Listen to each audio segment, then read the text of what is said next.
A few general instructions before we commence with the event. I request everyone to ensure that their phones are either in aeroplane mode or silent mode to avoid interrupting the flow of the event. I request you to please limit your appreciation to applause only. Kindly refrain from hooting or shouting. The audience is requested to maintain the decorum of the auditorium. Thank you.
Kindly rise as the guest enters the auditorium.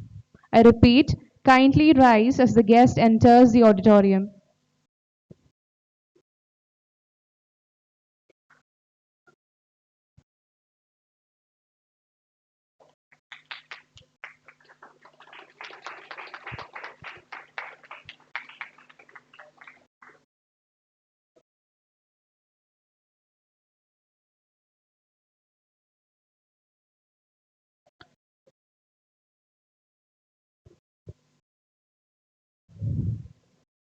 A very warm good morning to everyone. Education and learning are the cornerstones of personal growth and societal progress. Daksh is an annual education and career guidance fair hosted by the Student Council Christ deemed to be University. It focuses on the various opportunities made available to pre-university, undergraduate and postgraduate students. Daksh is here to guide students to acquire knowledge and make informed choices regarding their higher education and careers. Through active participation in the stalls, dialogues with eminent speakers from various disciplines, personalized career counseling sessions, students that note, we welcome you to Daksh 2024, the annual flagship event of Christ deemed to be University. I, Praisy Sharon Verghese, will be your MC for the day. It is with great pleasure that we welcome Reverend Dr. Soni Chundad in absentia, Reverend Father Shijin in absentia, Reverend GB Jose in absentia, Dr. Ivan Jose in absentia, and our guest, Dr. Goutham Tholpadi, an accomplished applied scientist at Amazon. Sir, we are privileged to have you here. Now, I would like to welcome Dr. Pradeep, Program Coordinator of Data Science Department, for presenting a token of thanks for your presence today.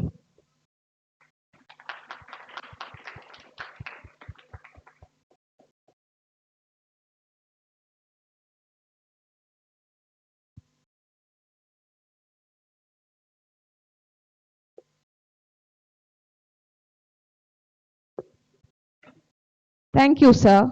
Dr. Goutham Tholpadi is an applied scientist at Amazon, building data products with a focus on recommendation system. Previously, he worked at Microsoft, MakeMyTrip, and Peritas.ai, applying machine learning, information retrieval, and natural language processing to a customer problems. He started his career in application development at SAP, followed by a PhD in machine learning at the Indian Institute of Science. I request our speaker for the day, Dr. Goutham Tholpadi, to please come up to the stage to enlighten us.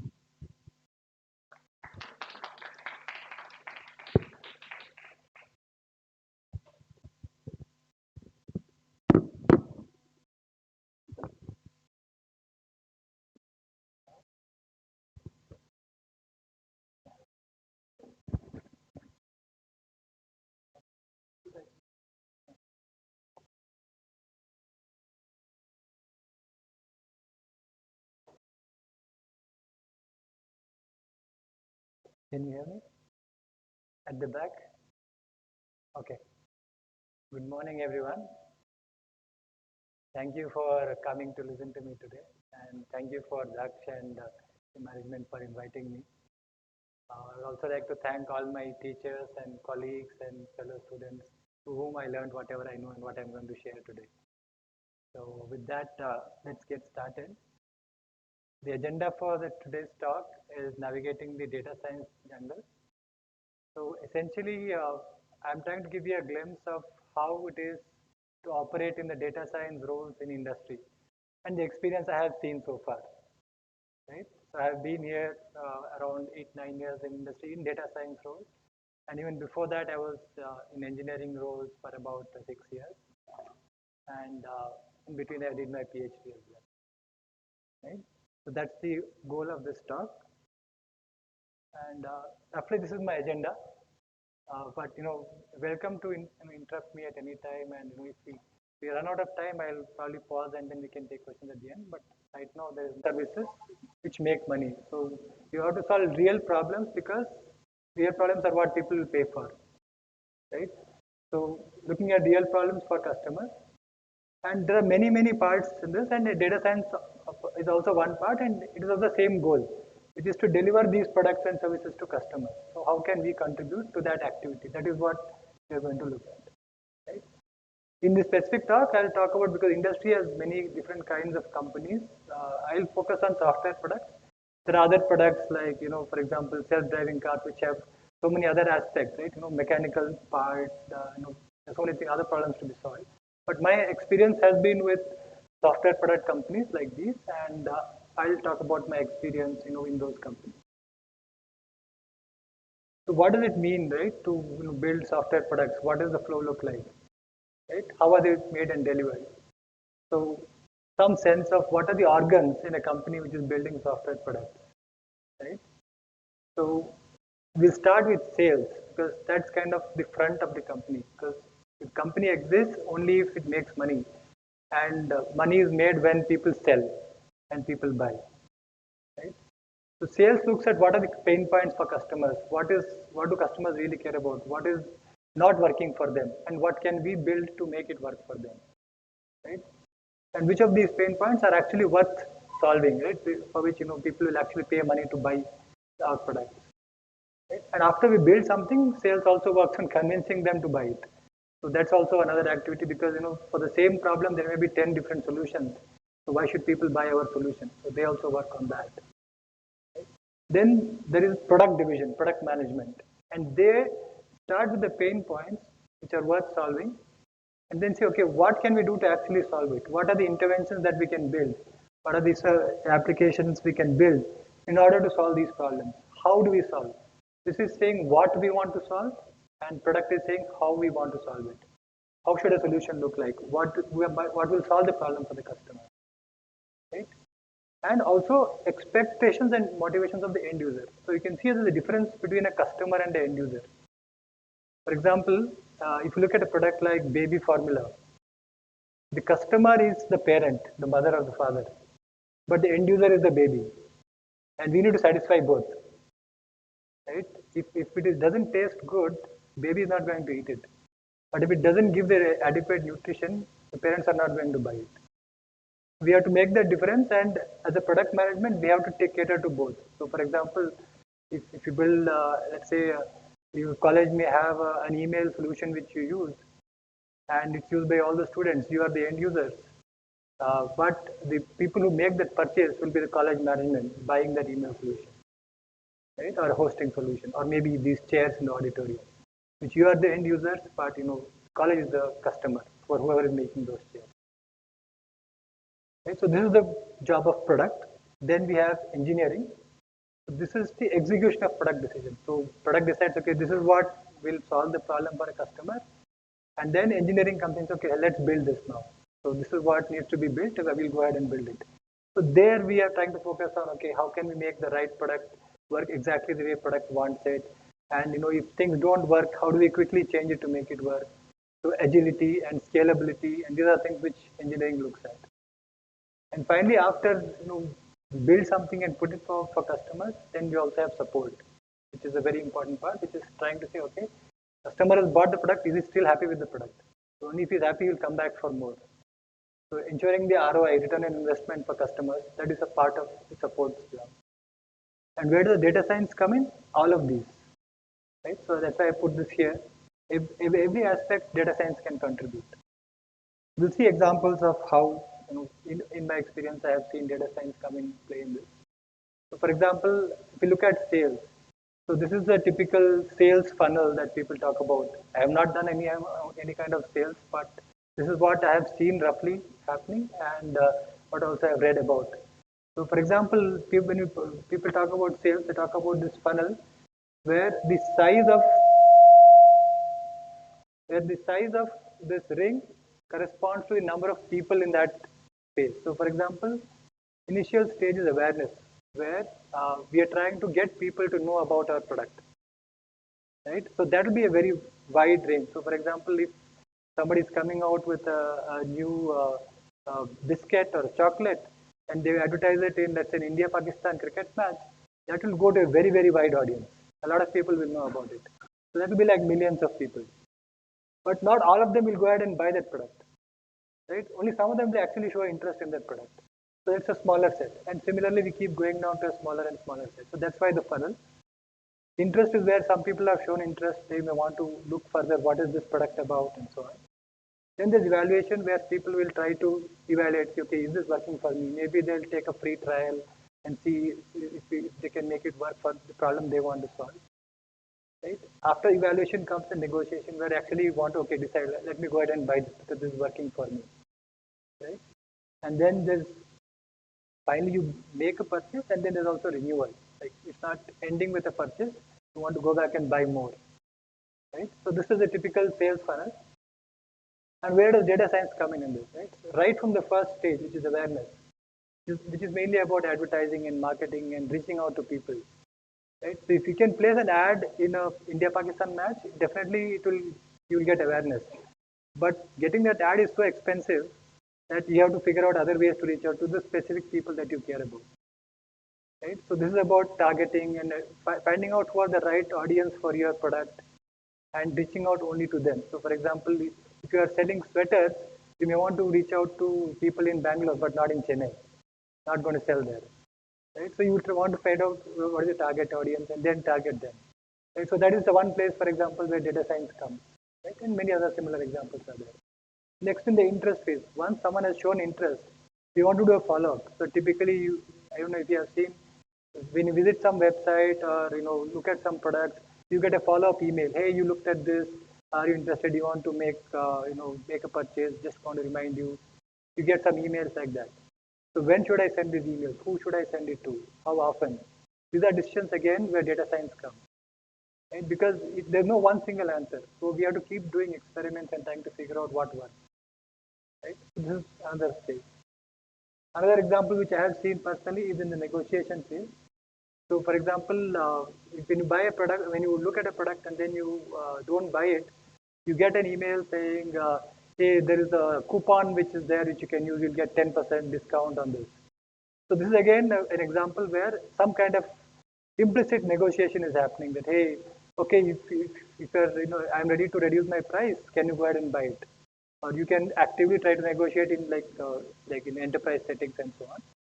But that is another place where actually data science models are used to figure out. A classic example which everyone would have seen is flights. Right?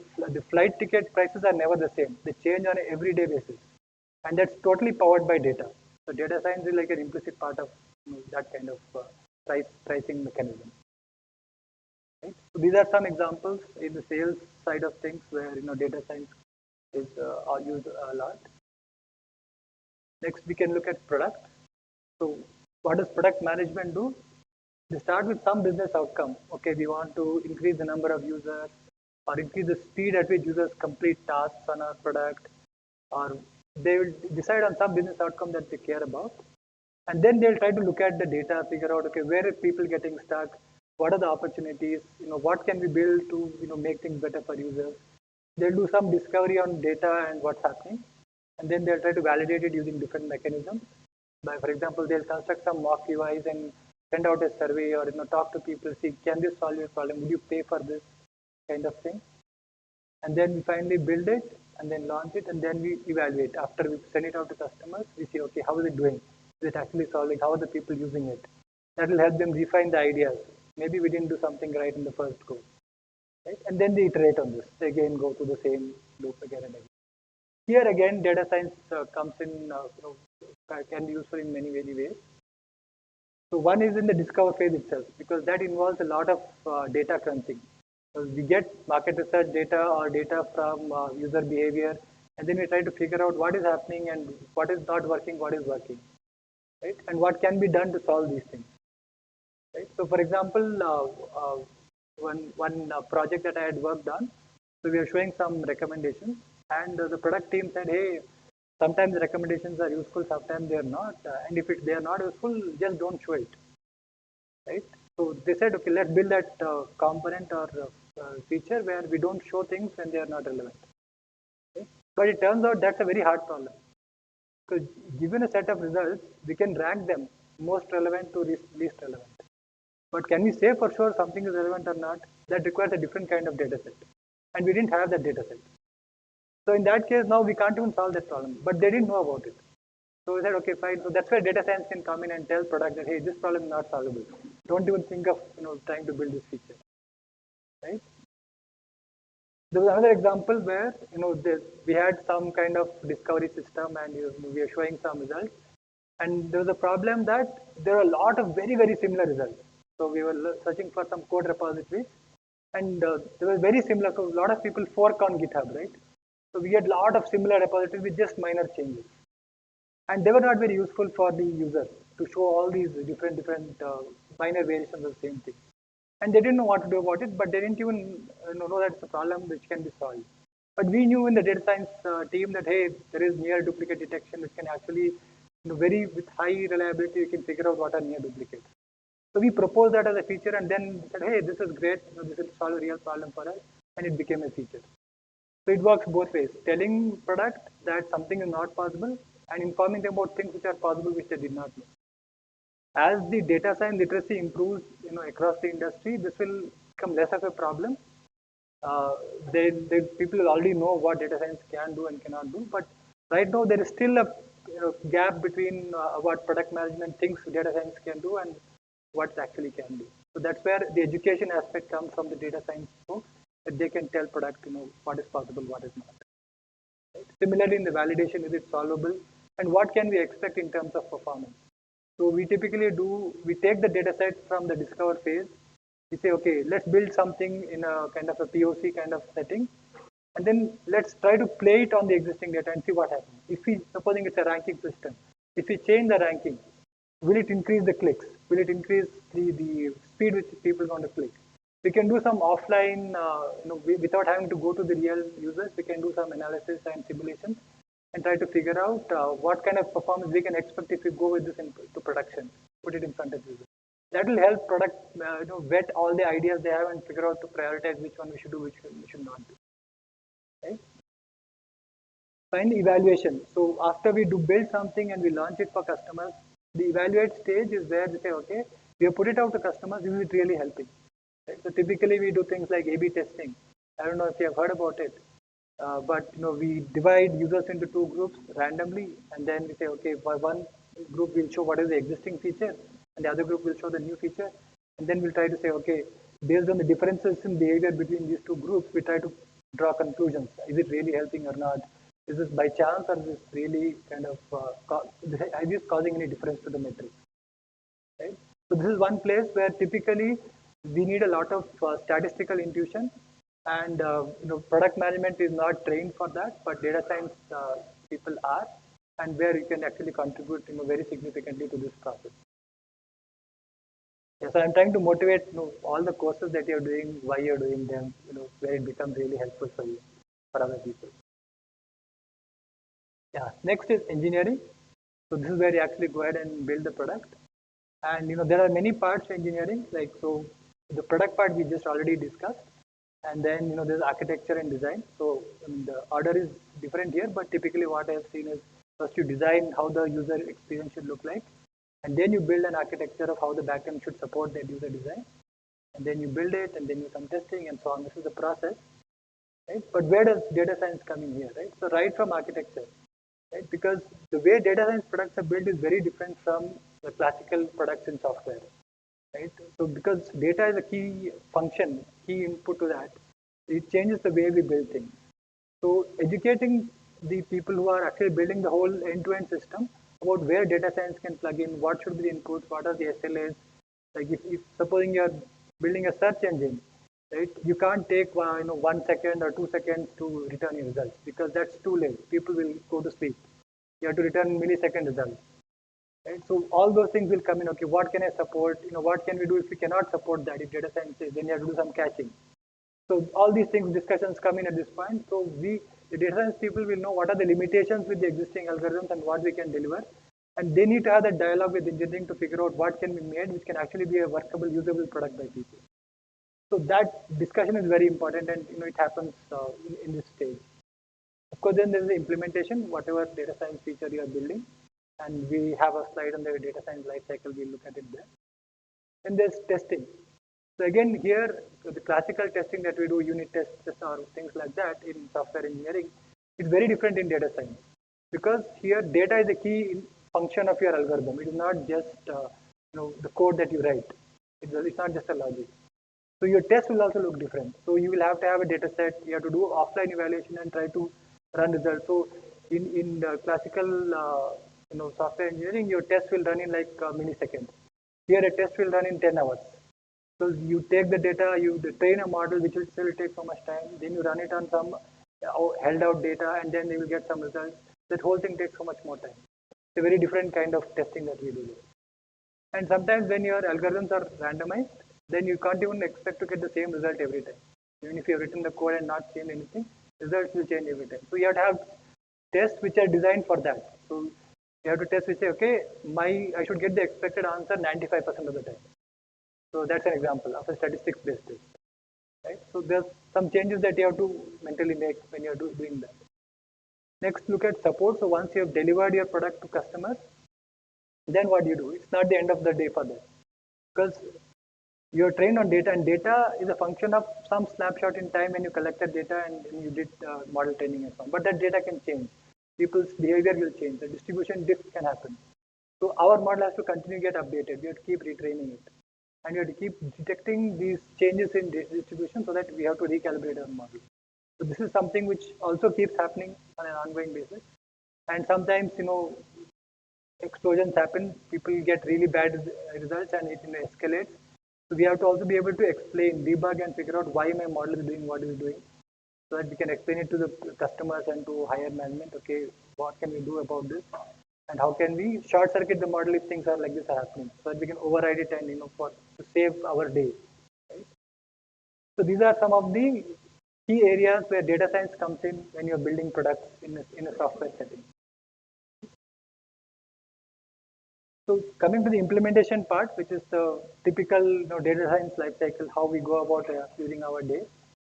So first is understanding the use case. This is the place where I was talking about sales and products, where we look at data, what does the business want, what do the users need, and what can we do to solve this problem.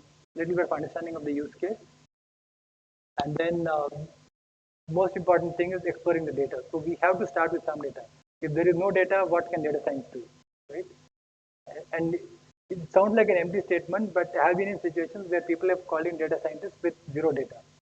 And then we have to tell them, okay, you can't just operate in a vacuum. You have to have something to go with. Then we tell them what data to capture so that we can actually do some work. So then we come back after a couple of months when they have gathered some data, and then we again start the process. After looking at data, we get some sense of what is there in this, what is the signal and what is the noise, what can we build out of this, what kind of solutions can come, what algorithms can be applied, and then based on that we can ourselves propose product features, because something products will know, something product management will not know. So we have to have that dialogue.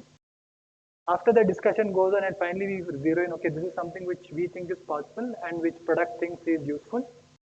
Then we fix that problem, and then we convert that into the data science problem or the machine learning problem that can actually solve it. So, what is the formulation? What is the ground truth? Right? How do we want to measure it? What are the metrics? Right? And then once we have fixed this, then we can iterate. We have the data now, and we apply a couple of algorithms. We try different settings. We keep iterating until we can get a satisfactory level of performance. Right?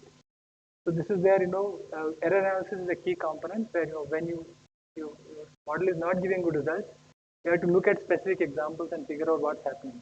Why is it not giving good results? So that will actually tell you whether we should increase the complexity of the model, or collect more data, or change your hyperparameter tuning, or it's something which some other problem is there, or with the cleanliness in the data which is the problem. Once you have iterated and you're satisfied, okay, this is giving reasonably good results, then you want to put it in production. So you move it to production and put it in front of real customers. And then you see, is it doing well or not? And how do you see if it's doing well? Run an A/B test. That is the standard which people follow in industry. Okay? So it's a statistically sound way of trying to establish whether whatever results you're seeing, is it because of this change or not? Or is it because of some other random thing? Once you have done an A/B test and it looks like it's not doing well, you go back and iterate. Right? So for every success story, there are usually 10 to 100 failure stories. So that is a accepted fact, right? We have to work with that. Typically, what we do is in this phase where we do the offline evaluation and measurement, we try to concentrate all our failures in this part. We try to anticipate what is not going to work here itself. So that when you go to production, when you put it in front of customers, we go with our best possible model, which is guaranteed for success. But even then, it's not always, we'll not always succeed. But yeah, when we do succeed, then we actually really productionize it, because most of the time, if it fails, then that work is wasted. That for the work done in productionizing it, so it's throwaway now. So we do something minimal to productionize it, then we actually take the effort to make it really solid and error free and bug free and all that. And finally, support we talked about. We have to keep a pipeline so that the model keeps refreshing on a regular basis, and things keep things don't go out of hand. We have to have alarms in place so that if things go wrong, you are alerted immediately. Things like that. Right? So, what are some key aspects in this development life cycle that I would like to stress on? So one is on the data side of things. Right? So it's very important to know your data. Right? So you have to spend the time with the data, play with it, to look at it in different ways, right? Try out different transforms, clean it properly, because there will be a lot of noise in the data. Usually, whatever you get in, so data sets we get in our courses are very sanitized and very neat and clean data sets where you don't have to worry about, is this noise or signal. But in the wild, in industry, most of the data you have to do a lot of work to actually make it work for you. So you have to spend some time with the data. And that also helps you get an intuition of what are the signal, what is the noise, and what algorithm can be used with this data. So the algorithm is always a function of the data. Typically, we'll have our favorite algorithm, XGBoost or SVM or whatever we think is like, we like the most. But that's not how it will work in production. We have to look at data to figure out, and the problem to figure out what algorithm is best for this. Right? Whenever so every algorithm makes some assumptions about data, it's normally distributed or things like that. And if the data doesn't satisfy those assumptions, that algorithm is not going to do well. So we have to be very much aware of what data we have. The third thing which I would like to stress is explainability. So it is not enough to deliver a product and say, okay, this is giving X level of performance, 80%, 90% performance, and you are done. Explainability is very, very important especially for certain domains. So, for example, there was in the UK there was a product which is being developed. I was talking to the person who was actually doing that, where they were trying to help financial companies figure out whether to give loans to people or not. Like, what are the chance that somebody may default? It's like a classification problem. What is the probability that this person is going to default on the loan based on whatever inputs we have gathered? Right? So now that model sometimes says yes, sometimes says no. When it says no, now the customer will ask, okay, why are you denying me the loan? And there are regulations which says you have to give a justification. Now, if they say, okay, this machine learning model is telling me no, they are not going to accept that. So you have to say what is it in the model, what features about this customer are actually leading to this decision. So that explainability is key in many, many cases. Right? And even not just with customers, even within the company, when you say, okay, we are developing this model and we are going to use this algorithm, we are going to use this data set, we should be able to explain to our own stakeholders why we chose this, what are the motivations, why is it better than other options. We should talk about the options and why this is the best option. So that explainability is very, very important when you're working in industry, because that will help you get the confidence of all the stakeholders. So this is on the data side. I would also like to stress on the science side of things. So the scientific method, which is kind of the cornerstone of all the knowledge progress that we have done in the last few centuries, right, is used in research all the time. Like you start with some data, you develop some hypothesis, and then you do some experiments, and then you say, okay, is this experimental data, what is it telling me? Is my hypothesis valid or not, or validate or negate? The same process is followed in industry as well. When we are looking at data science products, we look at the data, we make some hypothesis about what is useful to customers, we build it and put it in production, and that's an experiment, and we have to do it rigorously using an A/B test. And then we say, okay, is this really helping or not? The same process is followed. So having that scientific, process in mind is very, very important so that we don't make mistakes, we don't draw wrong conclusions from whatever we are doing. right? The other thing which I would like to call out here is that in science, part of the what we do in science is measurement. So it is very very important that we measure the right things, right? So when we start out on a project, we should figure out exactly what is the business goal, right? And what is the hypothesis? Like, okay, we are saying, let's say we want to improve the number of minutes that a user spends on the website, right? We are trying to optimize for that. That's the business goal. People should spend more time. Like, Instagram, it's successful. Any algorithm for recommendation is successful if people spend more time on Instagram, right? So then what's the hypothesis? Okay, let's say we make the hypothesis that, okay, if you personalize the recommendation based on this person's interest, then it will lead to things which are they are more likely to click on and see, and so that's the hypothesis. We have to make it very clear to people, and then we have to define metrics which are aligned with that. So in the case of the example that I told, it's very easy, right? So the metric is to say, okay, people spend more time on the website. We can measure that. How long are people each session is spending on the website? But the other cases where it's not always the case. For example, one problem I'm working on is with businesses. So we are having a tool which is used by businesses, right? And our business goal is to make sure that these businesses increase their revenues, but their revenues are not visible to us, right? We only have rough ideas, right? So how do we make sure that, okay, we cannot measure the revenue, so whatever we're doing, and even that revenue can happen like 1 month, 2 months down the line. They are doing the action now. How do we make sure that we can say this action is leading to that increase in revenue or not? So we have to choose a metric which can actually correlate with the business revenue or whatever metric the business cares about. Right? So that's a defining metrics is a very very important part. People spend months doing it, just defining a metric. So but it's very critical. And finally, the measurement, having a very strong, rigorous way of doing measurement using A/B testing. So this is where all your statistics background will come in handy. Right? So this is about some key aspects on the data and the science side. Now coming to what skills would help in succeeding in such roles. Right? Obviously, machine learning and statistics is key. That's the courses that you are doing. But I would like to stress that that doesn't mean you can get away without doing a lot of programming. In industry, you're valued for execution. Having good ideas is great, but putting it in production is what is gold. That is what gets you to success. And you can't always rely on somebody else to write the code for you. So if you have the exposure and if you have the inclination to write code, then it will really take you far. Right? So having a background in programming and software engineering is key. It really helps you execute on your ideas. Right? Otherwise, you are dependent on other people, and so that's always you have to work with them. Right? Yeah. So software engineering, why I mentioned this is that you are working not in a vacuum. You're working with a team of people. So they have a system in place for building that software, building that product, and you have to work within that.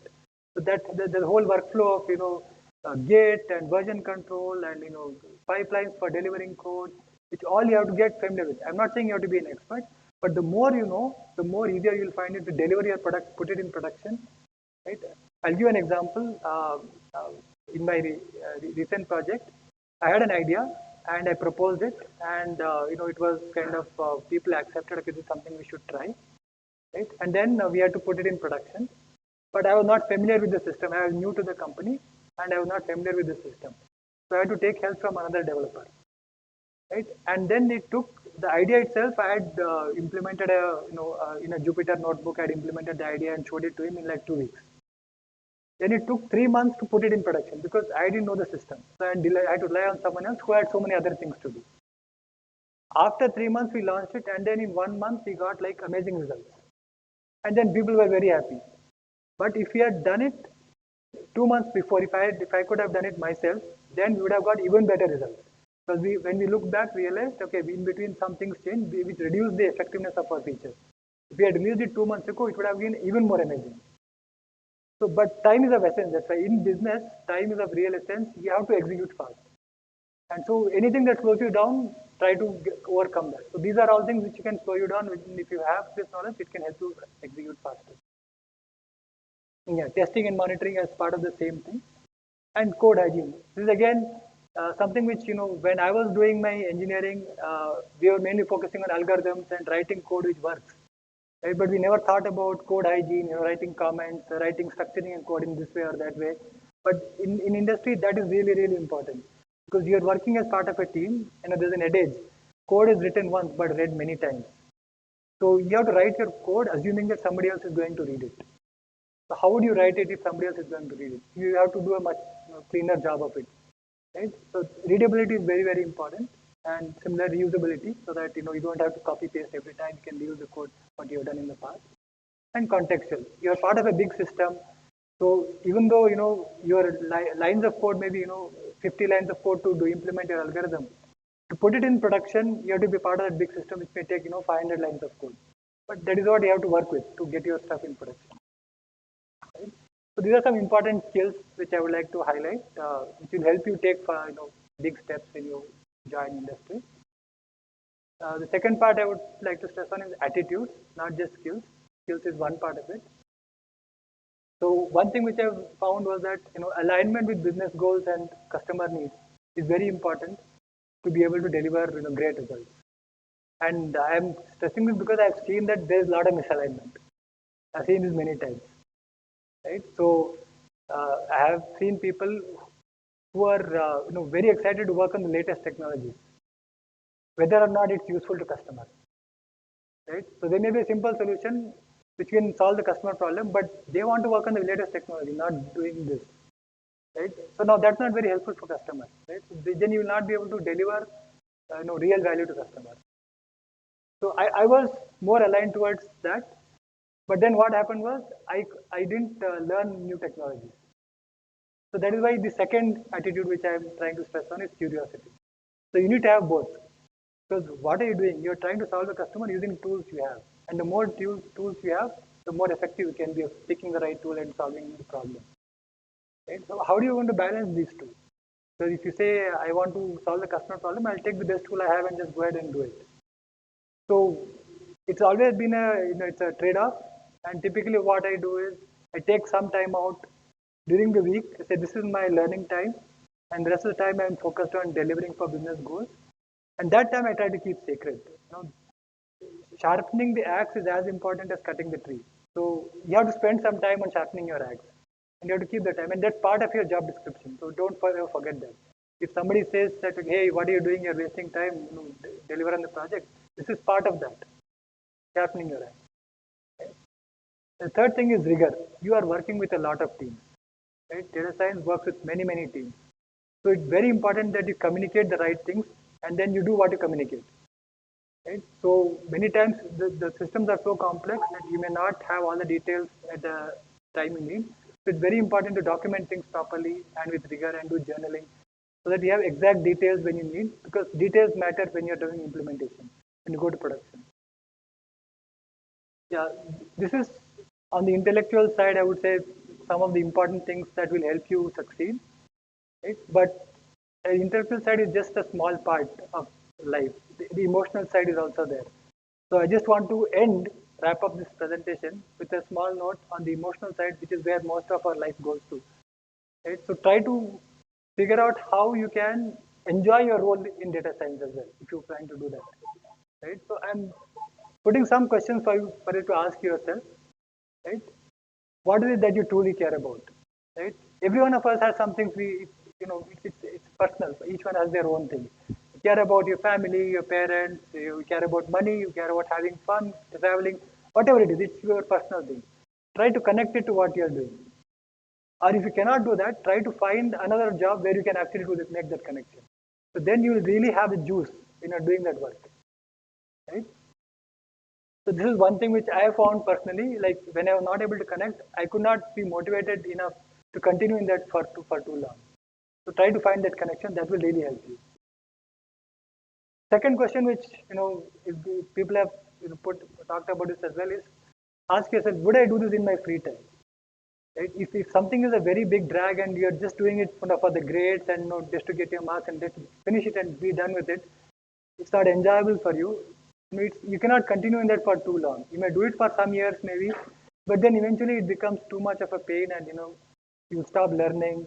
And once you stop learning in this field, things change so fast. If you stop learning, you are outdated. You can no longer continue. But if it is something you enjoy doing, it's something you even do in your free time, then it is something which you'll keep learning, you'll keep innovating, and then you'll be really successful in that role. And third thing I would like you to also think about is who would I rather be with, right? So when we are trying to evaluate options, let's say after you finish your graduation, you're trying to find a company role, right? Company, there are many places where you can go, and some people will give great salary, some people give medium salary, there are many possibilities. There are many factors. I'm not saying don't look at salary, but also look at the people you'll be working with. If there's any way you can figure out, where is a good team, who are people who you can enjoy working with, who can learn from, who you can get inspired from, I would say prioritize that over salary, at least initially, because that is where you'll do the most learning. That is where you'll develop most and develop your capabilities and your skills. And then later you can, when the stage comes in life when you need to prioritize other things, you can prioritize. But these things I think will help you find, you'll wake up excited each day to get to work. Right? And that will actually keep you going because the intellectual side is there, but this is what keeps you driving every day. So with this, I just thoughts, final thoughts. I would like to wrap up my presentation. And if there are any questions, I'm welcome to take them.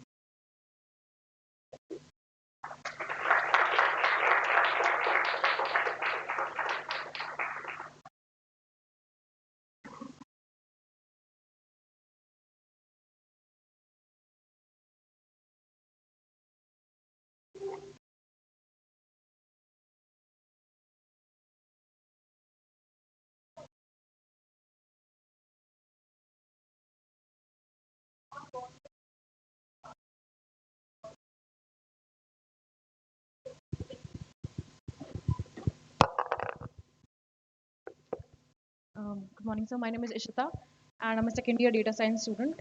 You were mentioning that you had worked in companies like Amazon and Microsoft, and in the field of data science. So I wanted to ask you, how was your role over there, and like what all I or anyone else from here need to work to get there? Because I mean, everybody wants to be in one of these big companies, but when we actually go there, we don't know what to prepare for when we're sitting for those interviews or those rounds. Yeah. So part of what you have asked, I have covered in the talk, right? So the skills that you need, I have mentioned that in the talk, right? And the attitudes, right? Uh, One thing I would say is that this is something which people have talked about is the intern mindset, which is to be open and eager, right? You're open to anything and you're eager to try it out. I think that intern mindset will help you figure out whether this is the right thing for you, and it also help whoever is mentoring you to give you good work and try to figure out what you can do, right? In addition to whatever I have talked about. So like we all will be sitting for placement shortly, maybe in another 1 year or 2 year, but we do not have enough experience in working experience to actually land a great job, like something. How can we overcome that portion? Because we have learned about this, but when I say that what all we need, I mean in terms of experience, what skill set, like what level of expertise they are looking for. I'll give you an example for data science especially. There are two things which we looked at, right? So one was activity on Kaggle, right? So that gives you some sense of your machine learning quotient, right? And the second thing was activity on GitHub. It gives you some sense of your coding quotient. These are two key skills which we need in industry. This is something we can check. Other things we can only get to know by talking to you, right? I'm telling you from my perspective, like I've done a lot of interviews and hired people, so from that aspect, yeah. So how was your role at these companies, like in the data science domain? What was your job role? Like how did it look like? Yeah, so I was developing products. So we had a product manager who would say, okay, this is the problem that we need to solve for customers. What can we do to solve the problem? We used to discuss on, like I used to tell from the data science what is possible. Right? Because I had a PhD, I could tell with some amount of confidence, okay, this is possible, this is not possible. And we used to discuss and figure out, okay, this is a feature which might be helpful. Then I used to go back and I talked about the development life cycle. I used to go back and iterate and come up with some prototypes which would give some sense of what it can do. Then we would go back and discuss with the product management. And they said, okay, this looks cool, let's try it out. Then I would work with the engineering teams and put my solution in production. So that would be involve writing code and then tests and the whole shebang. And then we would integrate with the engineering team's overall architecture, and then we put it in production. Then there's measurement. We do A/B testing, so there's a whole nuance around that. And then we get some metrics. We do some analysis on that, figure out what's happening. If it's not working. We look at the user logs, behavior logs to see, okay, what are the specific things which are working, which are not working? Where are they clicking on? Where are they not clicking on? Where they should be clicking on? Right? And then we say, okay, this is what is working, this is not working. Go back to the drawing table. Again, iterate. I don't know if I'm answering your question, but I'm trying to give you a picture of my day-to-day life. Any specific project you might be open to share, like something that you worked upon that you are open to sharing with us? Yeah, so I can give an example. Make My Trip is something hopefully people have tried using. I was at Make My Trip. So I was working on the hotels side of things. So they have flights, hotels, and holidays and so on, right?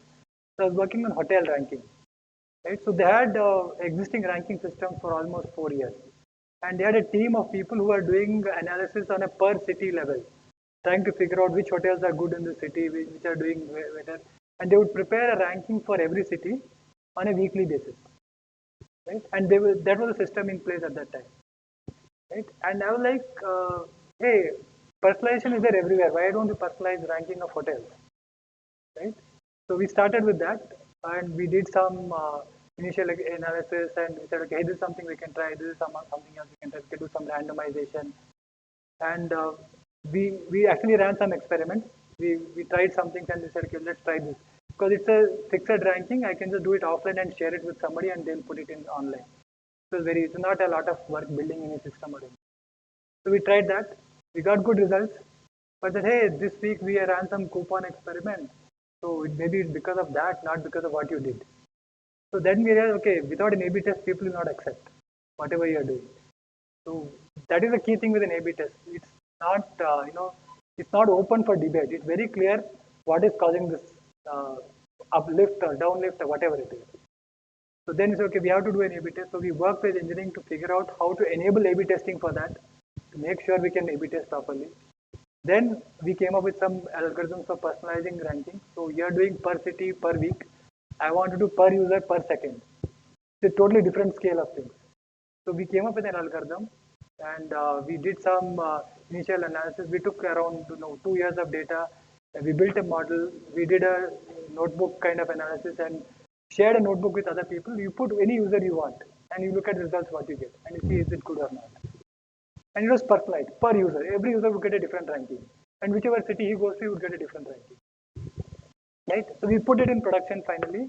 It took around 6 months to convince everyone because it was a new team, and nobody had known anything about data science at that point. But we got like a 30% improvement in conversion, and that was unheard of in industry. Like people after 4 years of product being stable in production, if you get like a 3%, 4%, people are very happy. And we got a 30% upside. That was like, it blew everybody's mind. That's when the power of data science got into people's heads. Right? So this is an example I think. So my last question to you is, data science you mentioned can be applied into any department, any field like finance or product sales, anything. Do you think there is a trend or maybe more openings in one particular field? Maybe maybe finance is now getting to that point where instead of hiring financial analysts from management department, they're hiring from engineering graduates. So do you think there is a trend or more openings in one particular area or domain? This I am not very sure about. Thank you, sir.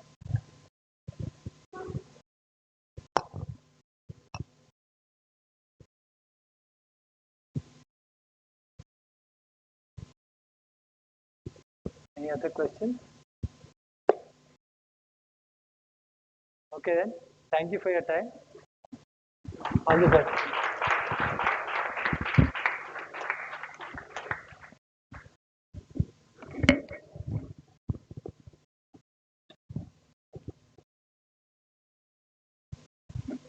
Thank you, sir. We greatly appreciate your insightful. Thank you, sir. We greatly appreciate your insightful session. I'm confident we have gained invaluable insights and extensive knowledge today. As a token of our appreciation for your inspirational and wise words, I request Dr. Alok Kumar, Professor at Computer Science Department, to please present our speaker with a memento.